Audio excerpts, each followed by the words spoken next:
Good morning class. आज आपण सांकेतिक भाषेवर आधारित कशा पद्धतीने प्रश्न विचारले जातात हे पाहणार आहोत. तर पहा, इथं काही शब्द दिलेले आहेत आणि त्या शब्दांचं सांकेतिक रूप सुद्धा इथं दिलेलं आहे. म्हणजे त्या शब्दांच्या ऐवजी, अक्षरांच्या ऐवजी इथं खुणांचा वापर केलेला आहे. आता पहिला शब्द कोणता आहे पहा, BUT. बी इथं वेगवेगळी चिन्ह वापरलेली आहेत. TAP टॅप साठी चिन्ह वापरलेले आहेत.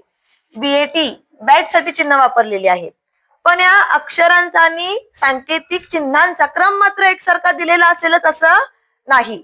तर आपल्याला सुरुवातीला या अक्षरांसाठी कोणती चिन्ह दिलेली आहेत हे पाहणं गरजेचं आहे. तर ती कशी शोधायची चिन्ह ते आता आपण पाहूया.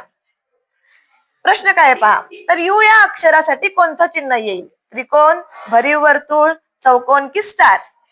तर पहिल्यांदा प्रत्येक अक्षरासाठी आलेलं चिन्ह शोधणं गरजेचं आहे. तर काय करायचं, पहिल्यांदा दिलेली अक्षरे लिहून घ्यायची. BUT त्याचं सांकेतिक रूप काय आहे? त्रिकोण, भरीव वर्तुळ, चौकोन. TAP याचं सांकेतिक रूप काय आहे? उलटा भरीव त्रिकोण,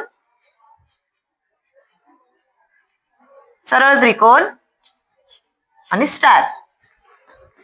BAT त्रिकोण, स्टार, भरीव वर्तुळ. आता या पुढे काय करायचं, असं पहिल्यांदा लिहून घ्यायचं. हे लिहून घेतल्यानंतर यामध्ये कोणतं अक्षर सेम आलेलं आहे बघायचं. तिन्ही शब्दातनी ते अक्षर आले. कोणतं आलंय बघा, टी, लेटर टी. आपण त्याला गोल करूया. हा, टी टी टी, तिघात पण आलंय. मग यात कोणतं चिन्ह तिन्हीत आहे? त्रिकोण. बघा, यात पण आहे, यात पण आहे आणि यात पण आहे. म्हणून आपल्याला टी साठी कोणतं चिन्ह मिळालं? त्रिकोण. आता कोणतं आणि चिन्ह तिन्हीत आहे का? नाही. आता या बी हे चिन्हाचा विचार करूया. बी अक्षराचा. बी हे अक्षर यात आहे, यात आहे, पहिल्यात आणि शेवटच्यात. पहिल्यात आणि शेवटच्यात कोणतं चिन्ह आपल्याला सारखं दिसतं बघा? भरीव वर्तुळ. बरोबर. म्हणून बी साठी कोणतं चिन्ह आलं? भरीव वर्तुळ.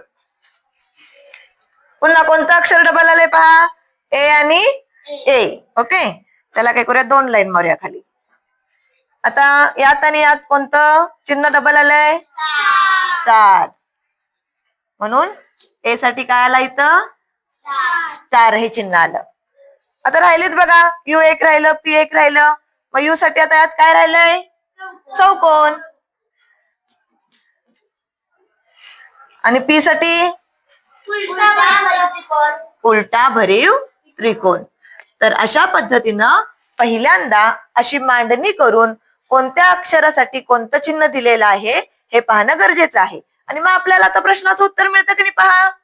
यू या अक्षरासाठी कोणतं चिन्ह येईल सांगा बघू. आता यू या अक्षरासाठी कोणतं आलंय? चौकोन. म्हणून पर्याय क्रमांक 3. तर या पद्धतीनं मांडणी करून आपण अशा प्रकारचे प्रश्न काय करू शकतो, सोडवू शकतो. आता दुसरा प्रश्न बघूया.